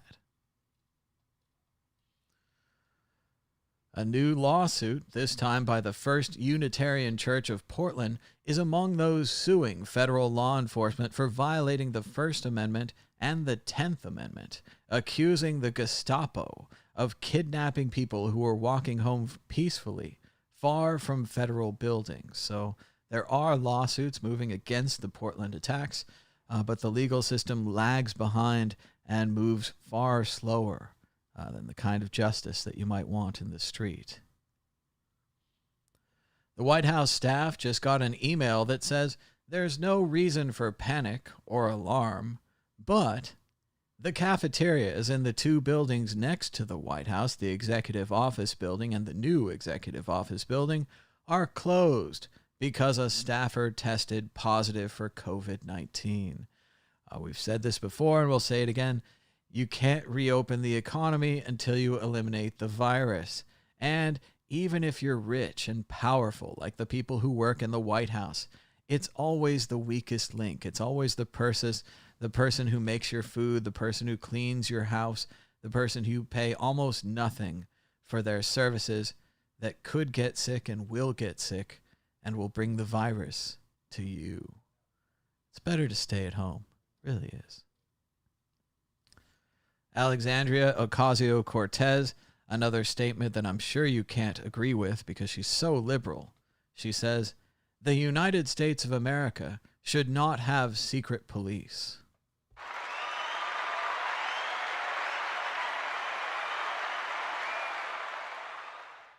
I agree with that. And Twitter has recapped, revealing more information about the Twitter hack. They say that 130 total accounts were targeted by the attackers. 45 accounts had tweets sent by attackers. Why does the administration tool allow this? Really, if you want to talk about it, the tweets should all be encrypted. You should only be able to read tweets that you have the key for. And in this way, you would need the key to sign and send a message. That's the way the system should have been built. But that breaks the ability to scan everyone's tweets for advertising. That breaks the ability to censor everyone's tweets if they say something really bad. Twitter would truly be an uncontrolled platform if they just encrypted everything and used friend of a friend keys to allow you with access to it. Sure, there could be a man-in-the-middle attack, but better to have everything encrypted and worry about a man-in-the-middle than to have everything in plain text and let the advertisers scan it all. But of course, you have to have the advertisers because they have to make money because, I don't know, the startups twisted what the internet was, what it was in the 1970s, what Unix was, what the internet was. It doesn't need all this money. It could just be protocols and encryption. We have all the tools now to build this. It just wouldn't be as popular as Facebook and Twitter because they have marketing and they have money. 36 accounts had their DM inbox accessed. I don't know if you know this. I've known this for a long time. Never say anything in your Twitter DMs. They're definitely going to be hacked and exposed. Try not to put your phone number in there. Try not to put your address in your Twitter DM, so on and so forth. If any of these politicians or celebrities made the mistake of sending their phone number or address or even worse, bank account information, Bitcoin private keys. Who knows what they did? It could be accessed, and the hackers did access 36 of these DM boxes. 8 of the accounts had an archive of your Twitter data downloaded. None of these accounts were verified. Not sure why that makes it better. Recently, someone had said that you could no longer download your Twitter data, that they had temporarily disabled that feature. So the hackers could have gotten a lot more, but this is what, according to Twitter, they got. Elon Musk, powerful and interesting tweet. It got 47,000 retweets. He says, "You don't have a soul. You are a soul." It's deep stuff there from Elon Musk. It does feel more like you're inhabiting a meat puppet, a human suit, like in Men in Black.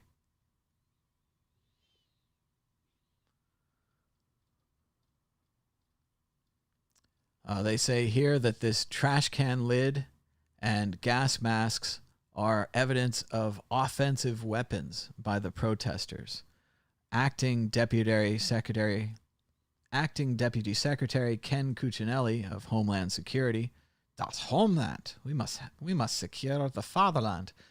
Here's a shield and a couple of gas masks from a rioter arrested in Portland. Not a sign with a slogan that someone expressing their First Amendment rights might carry, but preparations for violence. Peaceful protester? I don't think so." To which Stone Kettle responded, "How are gas masks offensive weapons?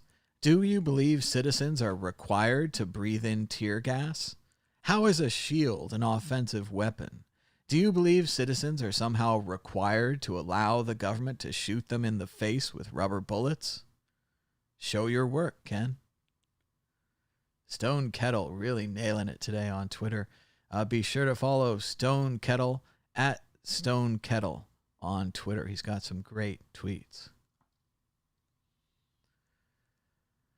Blue Wallet is seeing a lot of adoption in countries that you might not think about. Blue Wallet is a Bitcoin wallet that allows you to also use the Lightning Network. It's very cool. And here Nuno writes, this is their year-over-year growth by country. Lebanon, 13,000%. Cuba, 12,000%. Thailand, 400%. Nigeria, 300%. South Africa, 200%. Ghana, 200%. Namibia, 200%. Philippines, 200%. Venezuela, around 150%. And Pakistan, up 122%. So impressive growth for Blue Wallet and possible Bitcoin and, perhaps more important these days, Lightning adoption in countries you wouldn't think about. Lebanon, Cuba, Thailand, Nigeria, South Africa, Ghana, Namibia, Philippines, Venezuela, and Pakistan. It appears that federal officers during dispersal pepper sprayed the medical supplies in the tents in Portland. You can see the packages here are covered with orange pepper spray. You can no longer use any of this gear or equipment. Also, if you touch it, it would get pepper spray on you, so on and so forth. As Eric Feigl-Din writes, this is FUBAR. The Geneva Convention states that destroying medical equipment is a war crime violation. Yet here in Portland in the United States, the federal officers are destroying medical equipment. Jess Dweck writes, I feel like people think that fascism isn't happening here because they can still get 25 different types of Oreos. Funny stuff. Kurt Eichenwald writes, I fear the United States is irreparable. I believe conservative media and the GOP have created an alternate reality that left millions of people consumed by fantasy conspiracies. I believe they're lost in rage, addiction, and ignorance. I fear the insanity that Trumpism has brought is here for good. And just as a palate cleanser, trying to put out some nice pictures because there's So little nice things left around us in this world. Here's a picture of St. Stephen's Basilica from Budapest, Hungary. Beautiful building lit mostly by natural light from the cupola above. Here's a close-up of the cupola. You can see the paintings surrounding the windows, the gilded edges, all the gold and so forth. Just a magical and magnificent cathedral there in Budapest. Of course, I was very lucky I got to visit there in 2019. Sadly now, the dictator of Hungary has declared some rather negative laws using the coronavirus as cover. So it might not be so safe to go to Budapest anymore. But hopefully that'll change. Hopefully it'll get better. It's a beautiful city, wonderful people in Budapest. The mayor of Portland was tear gassed in his own streets in downtown Portland. As he told the New York Times, "It stings. It's hard to breathe. I can tell you with 100% honesty that I saw nothing that provoked this response."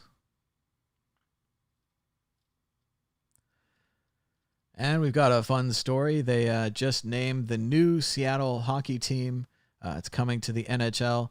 It is the Kraken, the Seattle Kraken. So, of course, many of you know that Kraken is a famous Bitcoin exchange at kraken.com, run by my friend Jesse Powell. So pretty cool stuff. I think we're going to get to it soon. I ran a poll to see what Kraken should do with kraken.com, and it sounds like everyone agrees they should keep running an exchange. So Jesse's probably going to have to buy a lot of Kraken gear. I see a lot of Kraken jerseys in the Kraken offices, Kraken hats, so on and so forth. I've heard he's not pleased with San Francisco, according to Twitter. So hell, maybe he'll move the country to Seattle. They named the team after him. Here's a video of the mayor of Portland being tear gassed in Portland last night. He does have goggles on. That's a good idea. They look like science goggles, but it doesn't look like his surgical face mask is doing that much. You're going to want something like a rebreather, something like a large gas mask. Oh, he's trying to breathe water during it. He's probably going to throw up. Poor guy. Portland mayor tear gassed. And as Joshua says, it says a lot that the feds didn't care that he was there last night and just went ahead and gassed everyone anyway.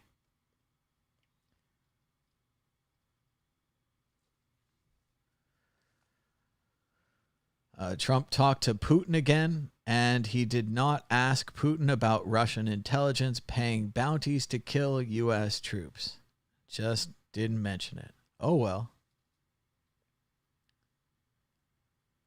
And there's an excellent new blog about Portland. It's called Portland Awakens. They have a report from the front line. Everyone should check this out. It's at It's Going Down, itsgoingdown.org. And here's a quote from the website. They said, "What did the police state expect when they trained us every night to withstand them? What did they think would happen when they taught us that a flashbang is nothing but light and noise?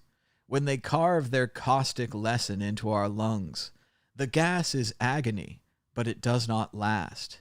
In 5 minutes, you can be ready for more, roaring back into the fight." It does seem like they underestimated the resolve of the people of Portland. Breaking news, the new GOP coronavirus bill includes another $21 billion for the Pentagon. The Pentagon already got $10 billion in the CARE Act, and this is all on top of an existing $740 billion military budget. Meanwhile, struggling Americans are getting next to nothing. Thanks to Public Citizen at public_citizen on Twitter for sharing this information. Public Citizen is one of the groups founded by Ralph Nader to get information to the American people about their government. Ralph Nader helping you out again, even if you didn't know about it. Robert Reich said, "I don't know who needs to hear this, but including another $21 billion for the Pentagon in a bill that refuses to extend extra unemployment benefits for 25 million people is the real looting in America.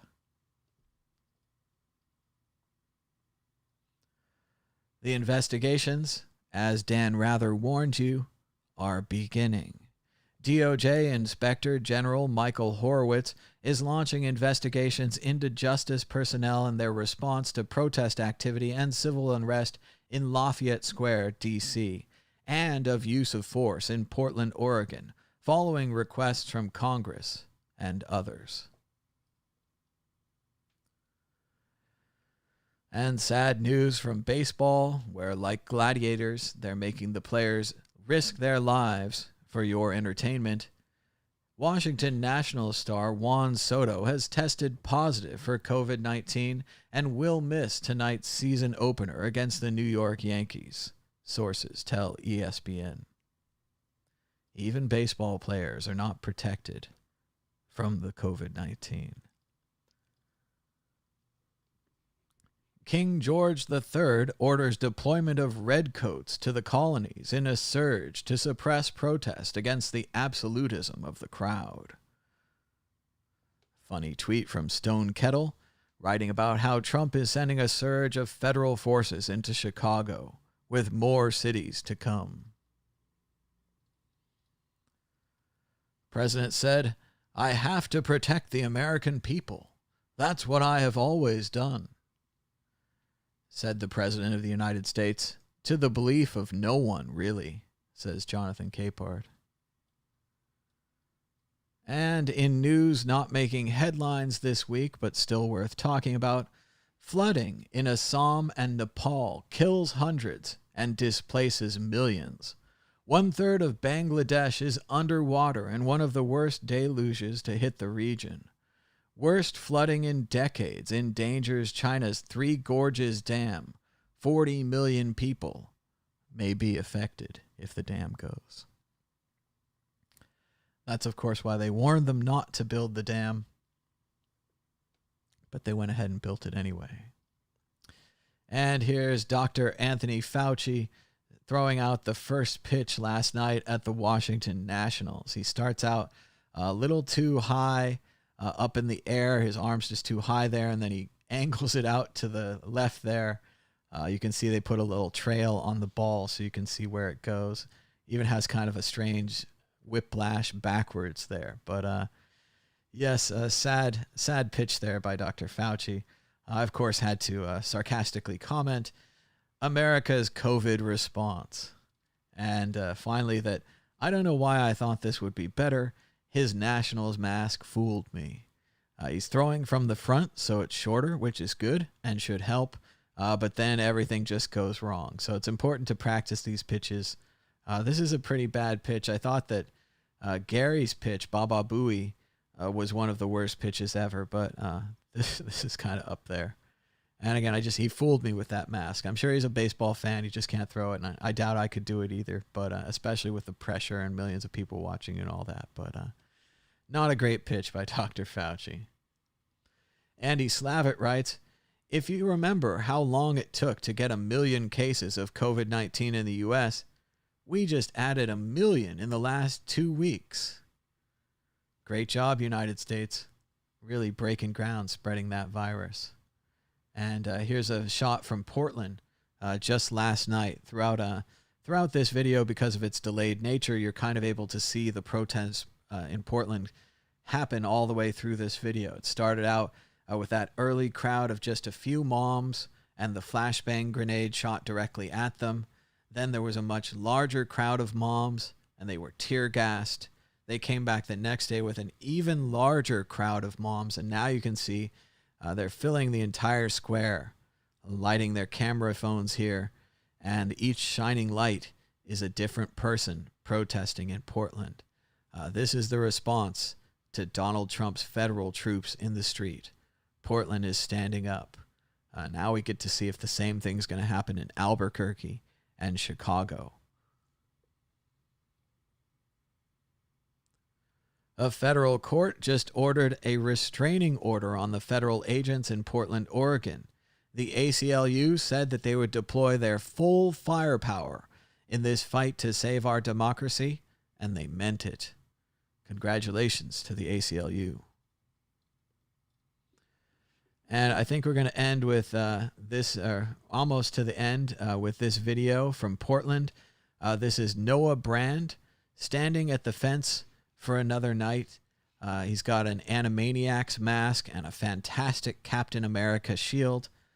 Let's listen to Noah and find out why he's at the protests and why he does what he does. Hey, why are you out here? Thank you. Why are you out here? I'd prefer not to be, but someone has to. We cannot allow this kind of injustice to go unchallenged. We cannot allow intimidation to succeed. We can't let them bully us off our own streets as though that's somehow okay. So, we have to stand up. Is this your first night? Oh, no. And unfortunately, I doubt it'll be my last, because, well, there's a lot that still needs fixing, and until the feds leave and the police are seriously defunded or reformed, our job isn't done. Are you staying even if there's tear gas? I have before. I don't like it. Believe me, there are things I would rather be doing tonight. But justice requires people to stand up.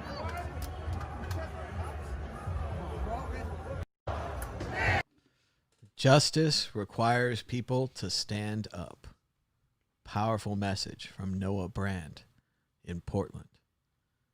Thanks to Petra for sending that video along.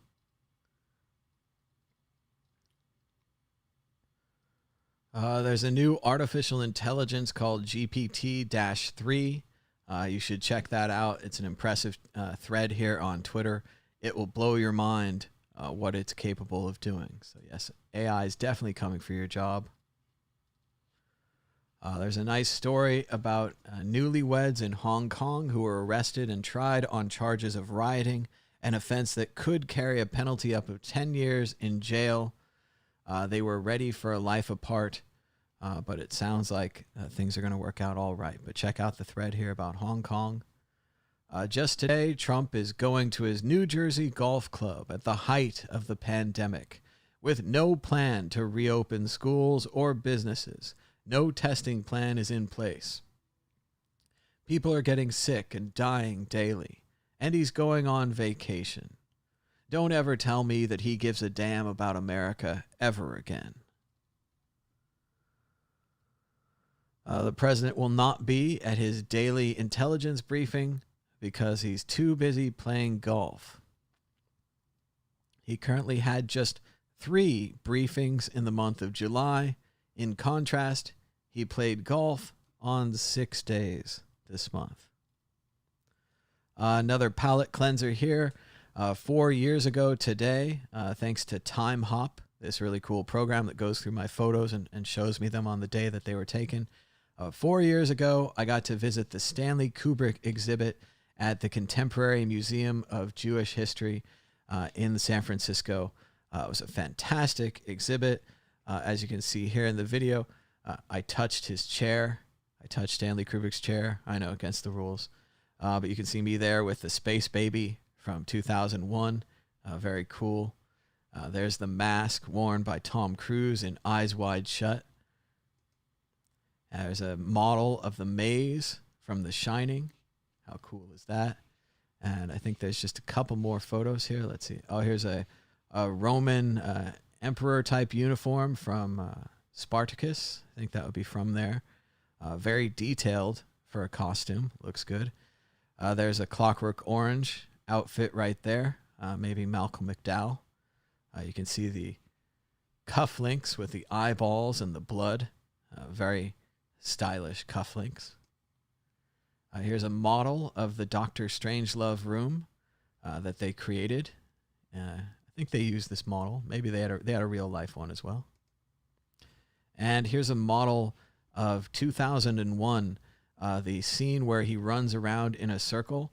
They actually created a large real life circle for them to run around in that they could rotate so that they could get all those shots of the astronauts working out in space.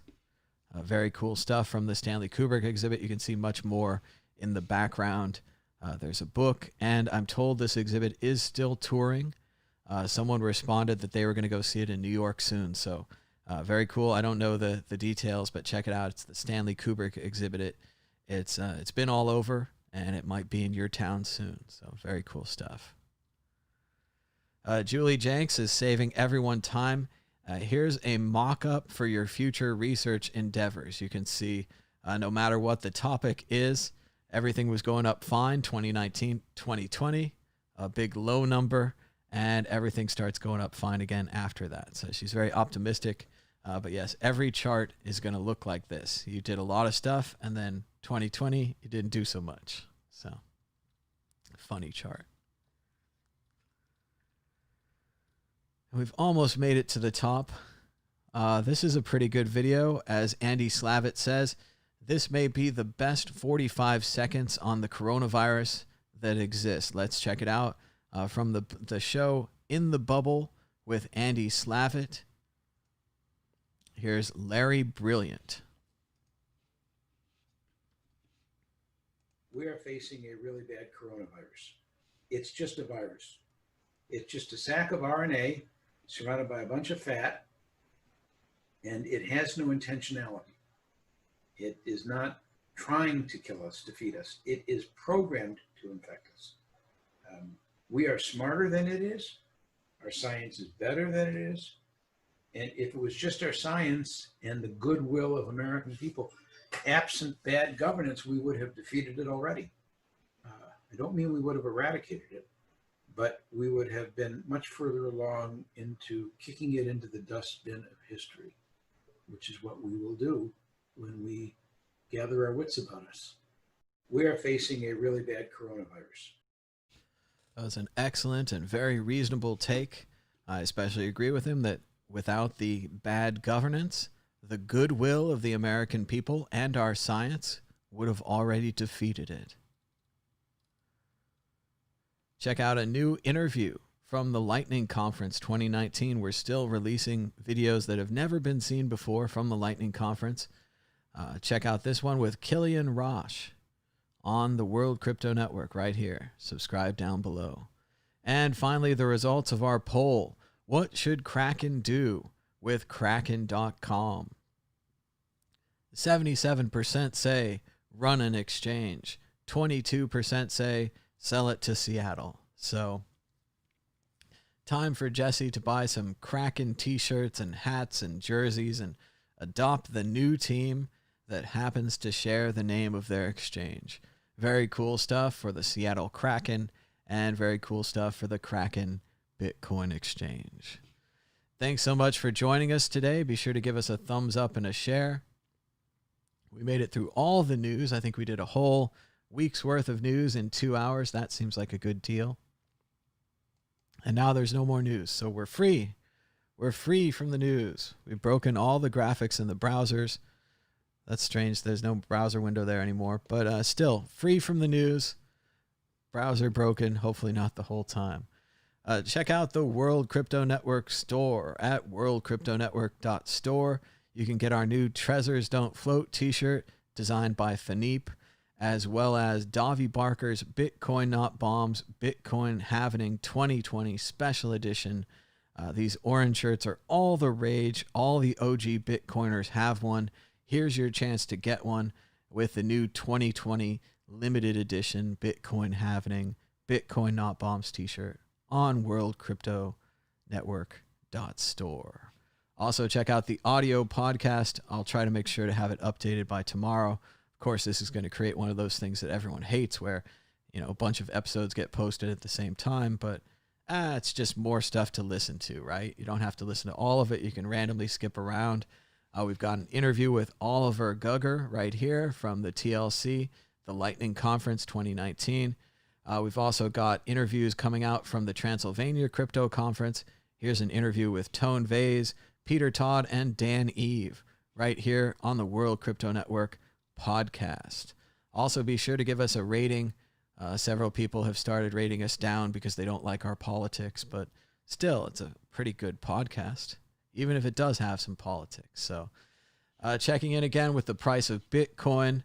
Looks like it's gone up a little bit since we started the show, but still not up for the day. The price of Bitcoin is down 0.25% in the last 24 hours, with a last of 9,583, a high of 9,618, and a low of 9,469. That's $1 for 10,434 Satoshis. That's a sweet deal. As 2,101 Bitcoins have been traded today, pretty low volume for a Friday. The market continues to lean margin long, with 83% of the market now heading that direction. Bitcoin dominance is down slightly, now at 62.15%. Thanks so much for joining us. We'll try to be back tomorrow if there's some more news. Maybe we'll just talk about movies. I watched a bunch of movies.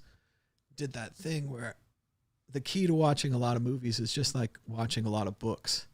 When one movie ends, you immediately start the next movie. And the same thing, when one book ends, you immediately start the next book. Or even better, read a bunch of books at the same time. That's generally what I do. Also, reading all day, watching movies all day, that's a great way to watch a lot of movies and read a lot of books. So maybe we'll talk about books and movies tomorrow. Maybe there'll be some fun news because it's Friday, and it's always good to dump your fun news on Friday. But thanks so much to the 30 or so who joined us live during the show. Thanks to everybody watching later. Be sure to give us a thumbs up and a share. Add a comment down below. I hear the chat's been a little quiet, probably because we're off schedule and we had some time off and so forth. So hopefully there'll be more people in the chat tomorrow. We'll have a bigger discussion. So thanks so much for joining us. Until next time, bye-bye.